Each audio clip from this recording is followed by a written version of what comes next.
어이 브라더, 뭔 반응이 이렇게 건조해? 오랜만에 보는 형인데 너무 퍽퍽한 거 아니냐?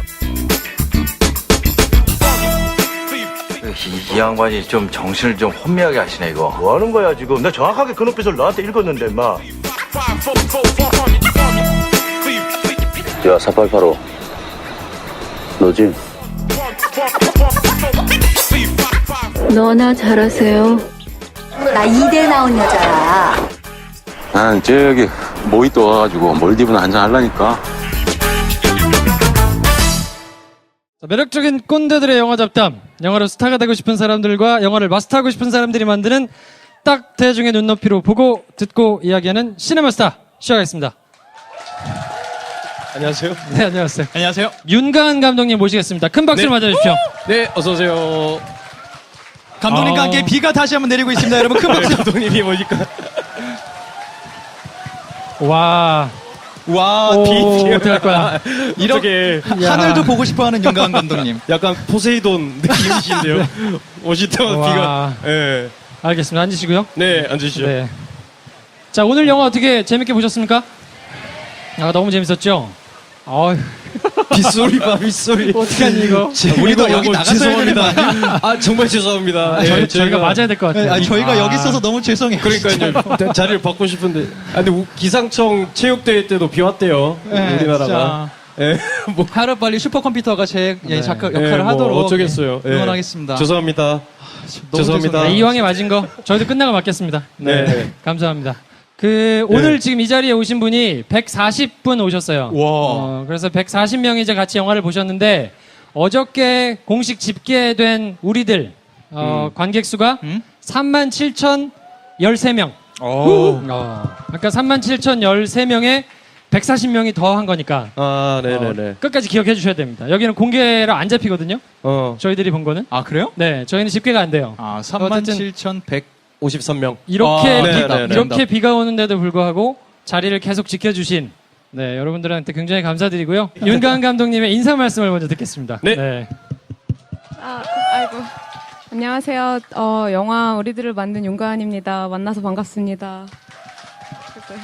아까 저희가 잠깐 사무실에서 얘기를 나누는데 먼저 들으셨대요. 시네마스타를. 네. 근데 진짜입니까?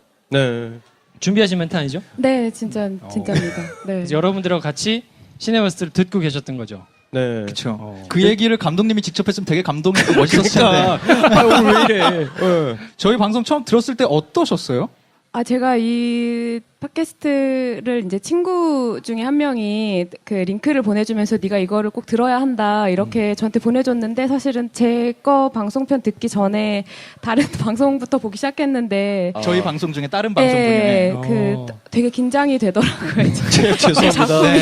그 전에 양치기대를 굉장히 깠죠. 네. 저희가 많은 영화들을 비난한 적이 있었죠. 네, 네. 근데 되게 재미있었고 이제 또 제 작품에 대해서 어떤 이야기들을 해주실까 기대 반 걱정 반 이제 하면서 들었는데 너무 좋은 말씀 많이 해주시고 또 이제 개봉 주였어요 그게 그래서 여러 가지로 그쵸. 좀 힘이 많이 되는 그랬던 것 같습니다. 그때 좀 힘이 없으신 상태였어요? 저희께 하필 힘이 되는 그건 있었을까요? 이유가? 그러니까 개봉 아직 이제 관객분들 반응을 정확히 알 수 없고 이게 관객분들 좋아하실지 안 좋아하실지도 걱정이 되게 많이 되고 어떻게 받아들이실지도 모르는 상황에서 그냥 걱정만 막연하게 계속 하고 있던 상황이었거든요. 근데 저랑 전혀 일면식도 없는 연고도 없는 분들이 이제 영화 보시고 이야기해 주시는 거 자체가 저한테 되게 새롭게 느껴지고 네, 여러 가지로 좀 기분도 되게 좋고 그랬던 것 같아요. 아름다운 시네마스타예요. 네. 네. 자, 관객분들이 궁금하신 게 좀 있을 것 같은데 혹시 영화를 오늘 오시기 전에 한번 보셨던 분들 계십니까? 이게 두 번째 보는 거다. 두 번째다. 우리가. 앞에 계시고. 야. 뭐 여쭤보고 싶은 게 있으면 네. 감독님의 신상에 관련 것만 빼고 질문을 다 받아볼까요? 혹시 여기 한 뒤에 가운데 한번 계속 마이크를 좀 있고요. 갖다 주실까요? 네, 저 뒤에 분 계신데. 네. 네. 안녕하세요. 저는 사실 이것 때문에 용인에서 왔고요. 지금. 용인에서요? 네. 저희가 뭘 사실 좀 죄송합니다. 궁금해서 왔어요. 죄송합니다. 그래서 하늘이. 사실 제일 궁금했던 게 맨 처음에 팟캐스트 들을 때부터 내용이 되게 좀 신기했어요. 저 아이들 가르치는 직업을 하다 보니까 왜 이렇게 이런 부분에 대해서 어른들 진짜 모르는 게 많거든요. 근데 특별히 아이들을 데리고 만들게 되신 계기가 있으신지 좀 궁금하더라고요.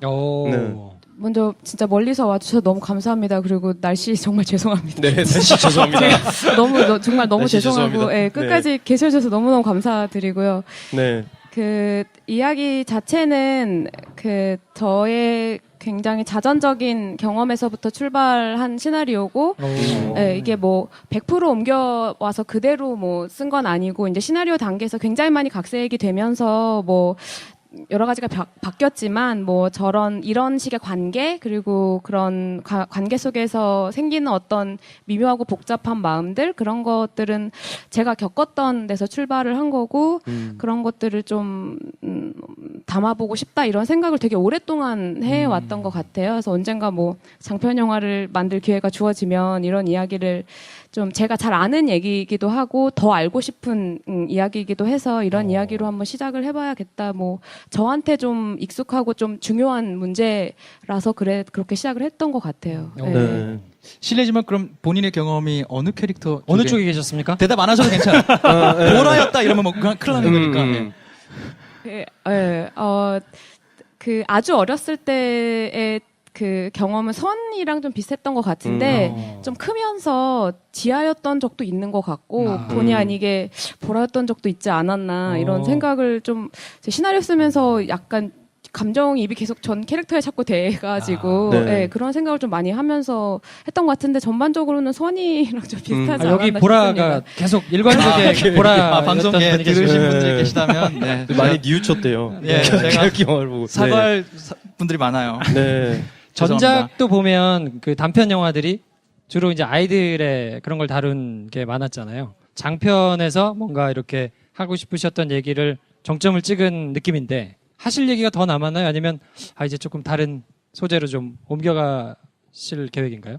관심이 있는 것들은 여러 가지 있는데 사실 아이들 얘기가 아직 많아요. 네. 그래서 그냥 이런저런 이야기들을 좀 해보고 싶고 장르적으로도 좀 새로운 시도도 해보고 싶고 여러 가지 고민들을 하고 있습니다. 그렇군요. 네. 자, 그러면 또 혹시 궁금한 게 있으시면 네, 저기 남자분. 네, 안녕하세요. 일단 영화 잘 만들어주셔서 정말 감사하고요. 아이들 연기가 정말 보석 같다고 해야 되나? 진짜 자연스럽게 나왔는데 혹시 아이들 어떻게 캐스팅 됐는지 혹시 좀 알 수 있을까요? 그 카메라 앞에 처음 서보는 친구들이었어요. 경험이 없는 친구들이었고, 그 경험이 없는 친구를 뽑으려고 했던 건 전혀 아니고요. 저희가 뭐 오디션 공고도 냈었고, 그 아역 그 연기자들 에이전시, 일종의 에이전시가 큰 데부터 작은 데까지 굉장히 많아요. 그래서 그런데 뭐 연기 학원들 이런 데 대상으로 오디션 공고를 내서 연기를 하고 싶은 의지가 있는 그런 친구들을 대상으로 오디션을 했고 기존의 오디션과는 다른 방법으로 좀 진행했던 것 같아요. 그러니까 뭐 첫 번째에 만났을 때는 그냥 그 친구 이제 보통 기존에 이제 오디션 아역들 이제 만날 때는 그 친구가 이제 준비해온 것들을 보거든요. 뭐 지정 연기, 무슨 뭐 자유 연기, 그 자기소개. 그럼 이제 뭐 안녕하세요, 전 누굽니다 하고 막 무슨 오열을 하거나 무슨 그렇죠. 분노를 하거나 막 이런 거 있잖아요. 맞아요. 정말 그렇게. 네, 그래서 막 그 어떤 사극의 한 대사 막 이런 것도 막 하기도 하고 그런 굉장히 열심히 연습해온 대사를 펼치고 주로 분노하거나 오열하거나 뭐 엄마 나한테 왜 그랬어 뭐 이런 대사를 막 그러고 그렇죠. 이제 춤을 추고 노래를 하고 나가거든요. 가끔 막 사약 받고. 네. 장기자랑도 하고 근데 이제 그런 방식으로 어린 친구들을 만나면 제가 그 친구들을 정확히 파악을 할 수가 없더라고요. 좀 무섭기도 하고 그렇게 막 장기를 펼쳐 나가면 너무 무섭기도 하고 그래서 이제 좀 개인적으로 1대1로 대화하는 오디션 아니라 미팅이죠. 그런 수다 떠는 시간을 처음에 가졌고 이 친구랑 내가 대화가 통하나? 뭐 내 말을 잘 듣고 자기 얘기를 잘 하나? 이런 친구들 위주로 2, 3, 4차 오디션을 따로 진행을 했고 그거는 연극놀이라 그래서 오디션에 뽑힌 친구들 한 4, 5명을 묶어서 뭐 그것도 이제 준비해온 거 말고 즉흥극 같은 거를 이제 뭐 2시간 정도 하는 과정에서 뭐 이 친구들이 어떻게 같이 있을 때 서로 반응하고 좀 익숙하게 뭐 어떤 감정들에 몰입을 하는지 그런 거 위주로 좀 다른 식의 연극에서 오히려 쓰는 방식의 어떤 오디션을 진행했던 것 같아요. 아무래도 그러다 보니까 이제 굉장히 자연스럽게 연기가 좀 묻어나오지 않았나 싶은데 저도 방송에서 이런 말씀 하긴 했지만 정말 너무 자연스러웠던 게 제가 실제로 학교에서 봤던 친구들의 표정들이 너무 자연스럽게 녹아 있어서 당신 네. 괴롭힐 때 그 표정. 그러니까 어떤 특정한 상황에서 제가 봤던 표정들이 있어서 너무 깜짝 끝나고 다시 물으면 제가 확실하게 네, 끊겠습니다. 네, 알겠습니다. 그래서 하나 굉장히 궁금했던 건 선의 역할을 맡은 친구를 주인공에 딱 결정하기로 한 이 친구다 싶었던 부분은?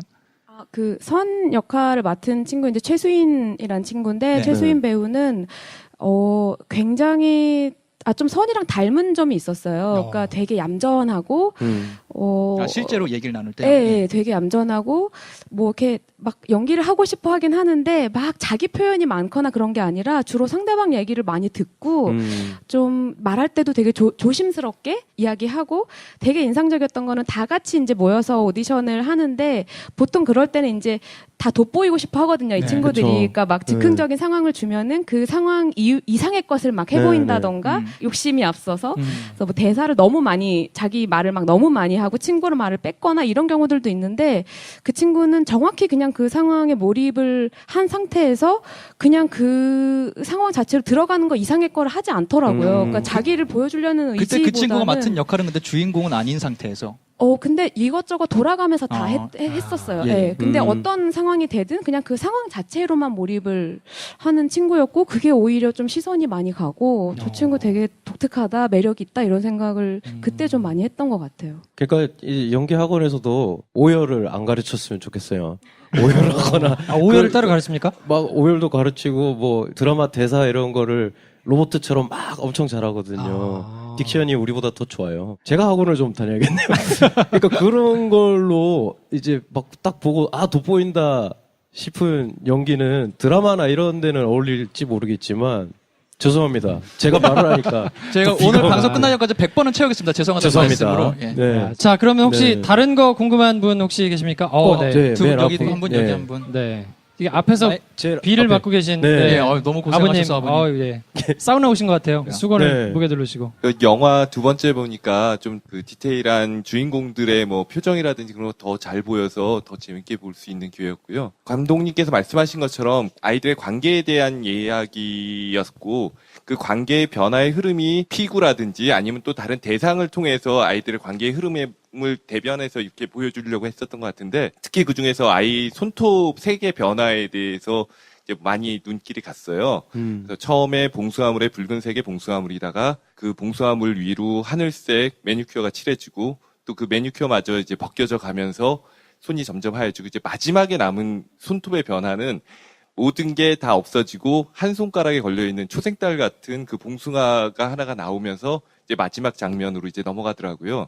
그 마지막 남은 그 손톱에 걸려있는 초생딸 같은 봉숭아 색은 감독님은 어떤 걸 의도하시고 그런 영상을 담아내셨는지 궁금해서 여쭤봅니다. 박수 한번 주셔야 되는 거 아닙니까? 네. 윤희가 어쨌든 어떤 결정적인 말을 하잖아요. 그 선희한테 어떤 자극을 주는 뭐 그럼 언제 놀아 이런 대사를 해서 선희가 약간 뭔가 뒤통수를 얻어맞은 것 같은 그렇구나 어떤 식의 깨달음 같은 것을 얻게 되는데 그렇다고 해서 우리가 이렇게 어떤 것을 보거나 듣거나 느끼거나 해서 뭔가를 깨달을 수는 있지만 그거를 실천하는 건 또 다른 문제인 것 같다는 생각이 들었어요.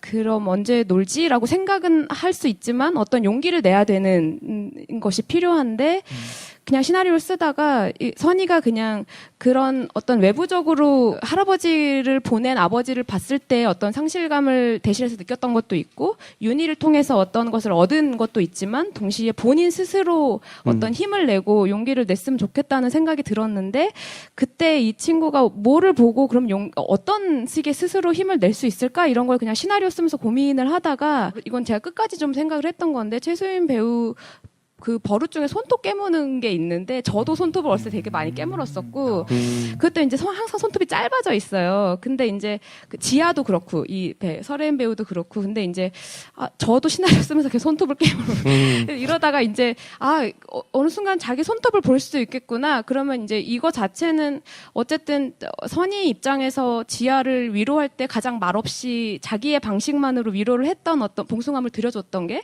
그런 방식이라면 그것이 아주 그 밥톨만큼 남아 있을 때 그곳을 봤을 때 이 친구는 스스로 내가 행했던 우정을 상기시킬 수 있고 그 지아와 나누었던 어떤 아름다운 순간을 상기시키면서 어떤 식의 용기를 낼 수 있지 않을까? 그냥 그런 생각을 했던 것 같아요. 근데 그거는 되게 그냥 뭐 계획해서 막 한 게 아니라 그냥 쓰다가 어떻게 하지 저도 깨물고 뭐 하다가 그냥 좀 자연스럽게 생각이 났는데 그냥 그렇게 하면은 조금 더 선의의 스스로의 의지의 발현처럼 느껴지지 않을까 그냥 그런 생각이었던 것 같습니다. 저는. 야, 이런 설명을 어디서 듣겠습니까? 정말 짧게 말하면 얻어 걸렸다. 그렇죠. 이렇게 어. 고급지게 설명하기 어렵거든요. 그렇죠. 네. 그렇군요. 자, 혹시 또 아까 다른 또 한 분 질문 계시지 않았나요? 결말이 열린 결말로 처리가 되었는데 저는 개인적으로는 그 주요 인물들이 관계를 다 회복하고서 화기애애한 분위기로 끝나는 걸 기대했는데 근데 열린 결말로 끝나서 조금 아쉬웠던 것 같습니다. 이렇게 처리하신 이유가 궁금합니다. 그 결말 엔딩에 대해서는 진짜 고민을 많이 했던 것 같아요. 그 마지막까지 거의 이 엔딩 자체도 촬영 전날까지 고친 엔딩이고 사실은 그 여러 가지 버전들이 있었어요. 그래서 지금 여기 보니까 초등학교 친구들도 되게 많고 그런데 되게 재미있는 게 초등학생 친구들 앞에서 상영할 게가 좀 많았는데 그 친구들은 이제 질문 딱 끝나면은 다 끝나는 순간 막 이렇게 한숨을 막 쉬면서 끝이야 막 이러고 질문을 막 해요. 여기서 끝이냐 영화가 어떻게 해서 끝날 수 있냐 속편이 언제 나오냐 막 이러고 제가 되게 고민을 속편을 만들어야겠구나 막 근데 이게 저도 이게 열린 결말에 대해서 열린 결말로 가는 게 맞나 이런 고민도 되게 많이 했었고 사실 이전에는 좀 되게 비극적으로 끝나는 엔딩도 사실은 있었고요. 정말 관계가 파탄나서 회복할 수 없이 가는 엔딩도 있었고, 뭐, 이런 거 있잖아요. 선희는 이런 식의 아픔을 겪고 지아랑 다시 회복할 수는 없지만 그렇게 어른이 된다. 뭐 이런 씁쓸한 엔딩 있잖아요. 성장의 어떤 플롯. 그런 것도 생각을 했었는데, 저는 그랬던 것 같아요. 저는 이제 그 어떤 틀어진 친구와 어떤 관계를 회복하지 못했고 용기를 내고 싶었지만 못 냈고 저는 그냥 그렇게 이런 어른으로 커버린 거죠. 근데 시나리오를 쓰면서 어떤 그런 식의 엔딩을 내고 나니까 이거 제가 너무 답답하고 이걸 왜 만들지 이런 생각이 드는 거예요 그냥. 그래서 그리고 어느 순간이 되니까 이 선이라는 친구는 제가 뭐 이렇게 만들어내거나 저의 투영한 무슨 대상이 아니라 그냥 이런 인물이 있는 것 같고 이 친구는 저보다 더 훌륭한 친구였으면 좋겠고 잘 살았으면 좋겠고 이런 생각이 막 계속 들면서 일종의 제가 시도해보지 못한 용기를 냈으면 좋겠다. 근데 그거 이상의 어떤 화해를 하는 거는 제가 또 못 믿겠더라고요. 그 엔딩에 대해서는 정말 그럴까? 이런 식의 저의 또 어떤 그 가로막는 어떤 것들이 있어서 그냥 선의가 용기를 내게까지는 했으면 좋겠다. 하지만 그 결말에 대해서는 저도 더 고민해보고 보시는 관객분들도 같이 어떻게 될까 이런 궁금증을 같이 안고 그 관객분들이 원하시는 엔딩을 마음속에 갖고 나가시면 좋겠다 이런 생각을 했던 것 같아요. 그래서 오히려 그렇게 열려 있어서 그걸로 용기를 받거나 희망을 봤다는 분들이 많은 것 같아요. 그래서 저도 개인적으로 사실 그 부분이 되게 감동적이었거든요. 그리고 감독님 하시는 말씀을 들어보니까 말씀을 되게 잘하시잖아요, 그죠? 오랫동안 생각해온 얘기를 그냥 누가 물어봐도 이렇게 그냥 술술술 이 대답이 나오실 것 같아요. 그러니까 정말 고민을 많이 하시고 찍은 영화에 대해서도 자기가 의도한 게 잘 드러나게 만드신 감독님들의 고유의 청산유수 말투. 다시 감독님 옆에서 이렇게 확신에 차서 말씀하시니까 되게 감동이 되네요. 네. 이 앞에. 네. 우리들 영화 너무 보고 싶었는데 이렇게 운치 있는 장소에서 볼 수 있어서 굉장히 좋았고요. 네네. 제가 보기 전에 그 콩나물도 보고 오고 오늘 이렇게 우리들도 보면서 그리고 또 준비하고 계신 이야기들이 아이들에 대한 이야기라고 하셨잖아요. 근데 우리가 누구나 다 아이였지만 지금 점점 그 아이였던 때의 기억이나 감정들을 자꾸 잃어가는데 그 감독님이 계속해서 그런 아이들의 시선 그리고 감정을 이어나갈 수 있게끔 하는 뭐 뮤즈 같은 게 있으신지 아니면 애니메이션이나 이런 게 있으신지 궁금합니다. 진짜 모르겠어요. 왜 자꾸 애들 어린 친구들 나온 영화를 자꾸 만들고 제 심리 상담을 받아봐야 될 것 같은데 어떤 막 그런 뭐 뮤즈가 있다기보다는 그냥 제 최근에 찾은 대답은 그냥 제가 아이들을 되게 좋아하는 것 같아요.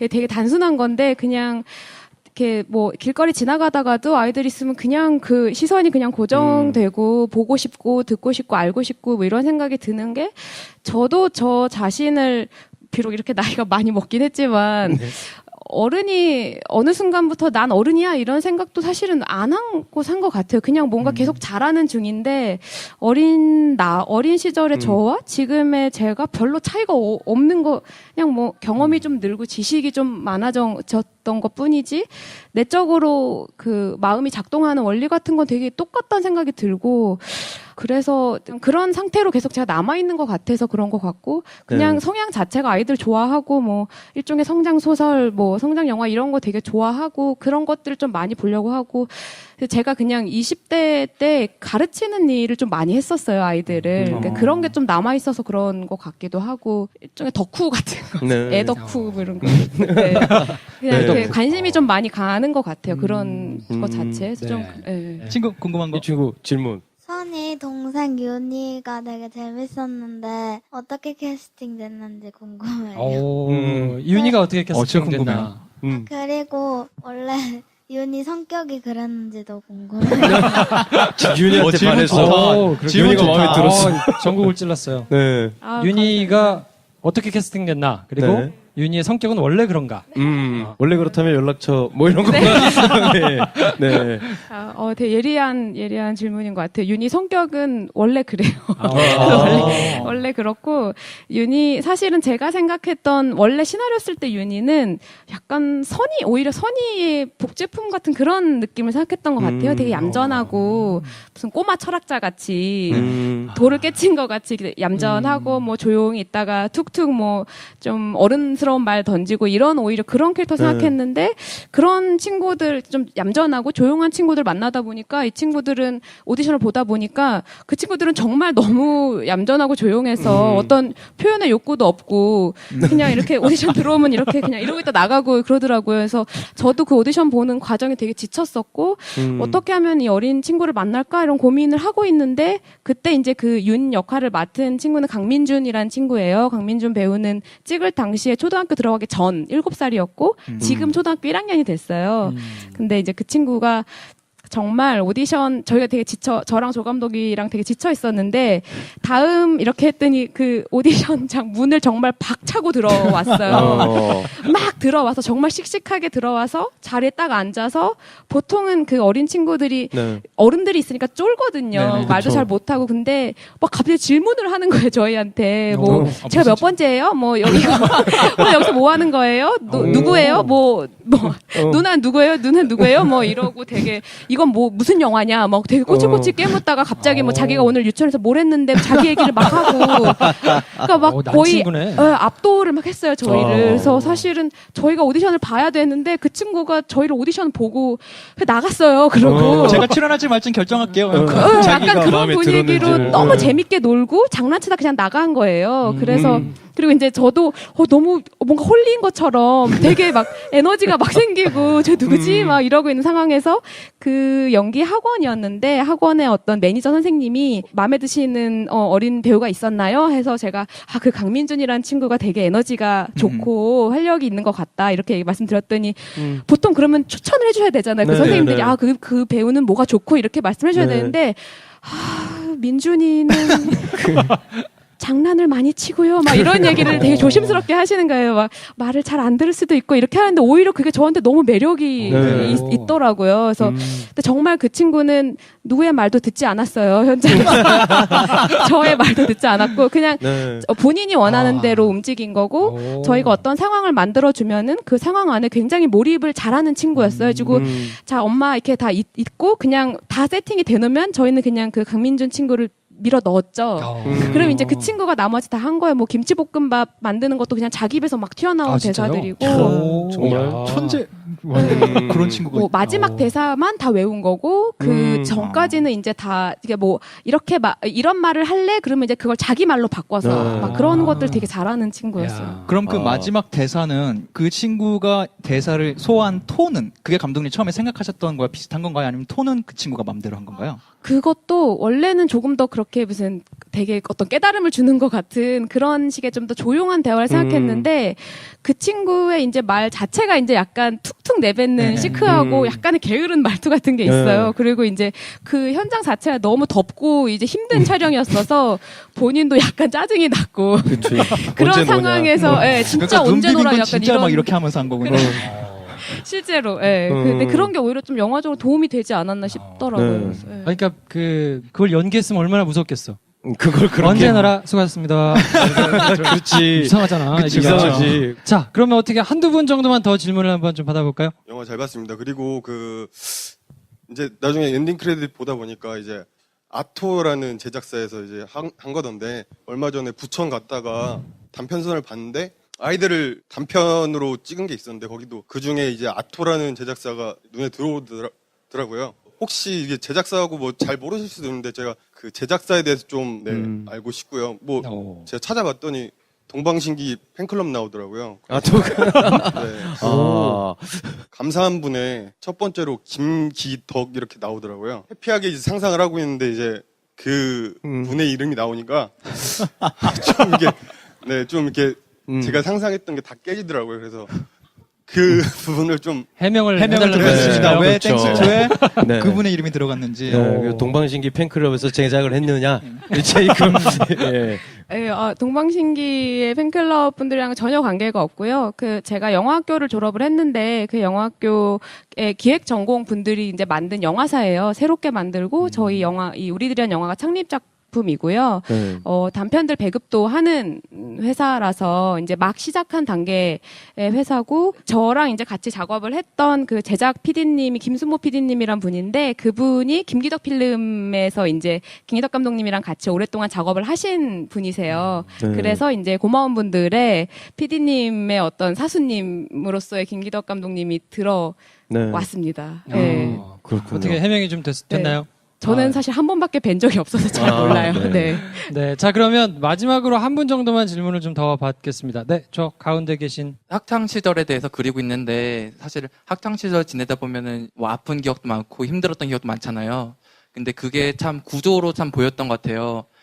그때 그렇게 사들 힘들게 했던 것들이 서로 열등감이 자극돼서 누구에게 주고 또 상처받은 것들에 대해서 그걸 또 돌려주고 거기에 어른들이 많이 나오지만 아무도 그거 캐치해주지 못하고 케어해주지 못하거든요. 어른들로서 만약에 어떻게 좀 그런 것들 캐치하고 케어할 수 있는지 혹시 그런 것들에 대한 생각이 있으신지 궁금합니다. 너무 중요한 질문을 해주셨는데 사실 저도 잘 모르겠어요. 왜냐면 저도 선생님으로 있을 때 아이들의 학 선생님으로 있을 때 이런 일들을 종종 봤는데 막상 제가 물론 못 보는 부분이 훨씬 많을 거라고 생각하고 보더라도 어떻게 개입하거나 함부로 그 사이에 끼어들어서 마치 내가 더 위에서 어떤 것들을 중재해 주듯이 그렇게 하기가 되게 미묘하고 복잡한 문제들도 많더라고요. 그래서 그게 어떤 물리적인 폭력으로 가시적으로 보일 때는 어떻게 해볼 수는 있지만 되게 일시적인 방법인 것 같고 그리고 저도 아직 미혼이고 아이도 낳아보지 않아서 부모님들의 마음은 더더욱 더 잘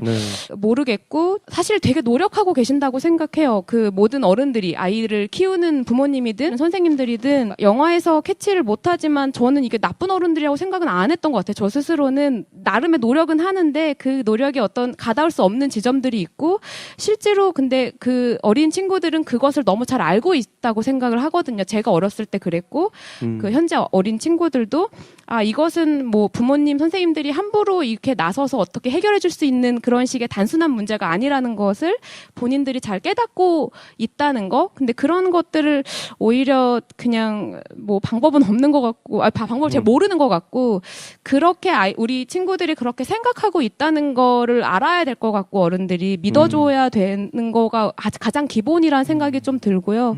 어떤 일이 발생했을 때 무슨 일이 있니? 이렇게 물어보는 것보다 평소에 어떤 대화, 아주 일상적인 것부터 깊은 것까지 그런 대화를 많이 하는 게 제일 중요한 것 같다는 생각을 하는데 사실 저도 잘 모르겠어요. 많이 고민을 하게 되고 그렇습니다. 굉장히 즉흥적으로 시작해가지고 공개 방송을 처음 이렇게 했는데요. 굉장히 조마조마했어요. 막 비도 오고 많이 자리를 지켜주시고 이렇게 끝까지 재밌게 함께 해주셔서 감사드리고요. 한 말씀씩 좀 해주시죠. 비가 폭풍처럼 왔잖아요, 한번. 되게 클라이막스 장면에. 네. 아주 중요한 장면에. 하늘이 비가 오는 와서, 것 같았죠. 네, 네. 준비한 것처럼. 걱정이 돼서 우산에서 어떻게 좀 도와드려야 되나 이렇게 나왔는데, 감독님 보시는지 모르겠어요. 천막 안에 계신 분들이 이 앞에서 우왕좌왕 이렇게 하고 있는데, 단 1말의 것도 없이 영화를 이렇게 열심히 보고 계시네요. 그러니까. 그래서 이 영화의 집중력이란 정말 대단하구나. 이런 감독들을 모실 수 있어서 영광이었고, 이 자리에 와주셔서 한 분도, 제가 본 분 중에는 떠나는 분을 한 번도 못 봤거든요. 그래서 정말 저희가 급하게 준비했고 이렇게 열악한 조건이었는데도 끝까지 자리 지켜주셔서 정말 진심으로 감사드립니다. 아, 네. 네, 감독님. 저요? 네. 계속 용광 감독님이 영화를 계속 이렇게 만들어 주시면 좋겠고, 여러분들이 또 그래서 다음 영화를 또 우리랑 같이 이렇게 보고 감독님이랑 또 얘기했으면 좋겠고, 그때 비만 안 왔으면 좋겠다. 네. 네, 비에 그런 대해서는 바람. 저희가 한번 네. 대책을 강구하겠습니다. 네. 자, 그럼 우리 마지막으로 윤광 감독님, 그 GB를 많이 다니셨을 텐데 팟캐스트를 듣고 또 이렇게 멀리서 직접 영화를 보러 극장이 아닌 곳에 이렇게 달려와 주신 거는 조금 독특하지 않았을까 싶은데 어떻습니까? 한 말씀 좀 부탁드릴게요. 저도 그 아까 비가 폭우처럼 쏟아질 때 있었는데 정말 다 가실까봐 되게 조마조마했는데. 네, 저한테 자꾸 여쭤보시더라고요. 지금 사람이 안 보이는데 다 간 건가요? 아무도 안 갔는데요? 정말이요? 정말요? 이렇게. 네, 궂은 날씨 이렇게 끝까지 자리 지켜주셔서 너무너무 감사하고, 저 되게 좋아하는 공간이었거든요. 근데 되게 오랜만에 찾아왔는데 이렇게 정말 많은 관객분들 앞에서 이야기 나눌 수 있어서 너무 영광이었고, 시네마스타 앞으로도 계속 애청하겠습니다. 정말 감사합니다. 아유, 감사합니다. 네. 네. 감사합니다. 마치 네. 시켜서 한 것처럼. 자, 감사합니다. 매력적인 꼰대들의 영화 잡담, 영화로 스타가 되고 싶은 사람들과 영화를 마스터하고 싶은 사람들이 만드는 딱 대중의 눈높이로 보고 듣고 이야기하는 시네마스타. 오늘은 여기까지 하겠습니다. 감사합니다. 안녕히 계십시오. 좋아요, 구독, 공유, 알림 설정 필요합니다. 필요합니다. 안녕. 안녕.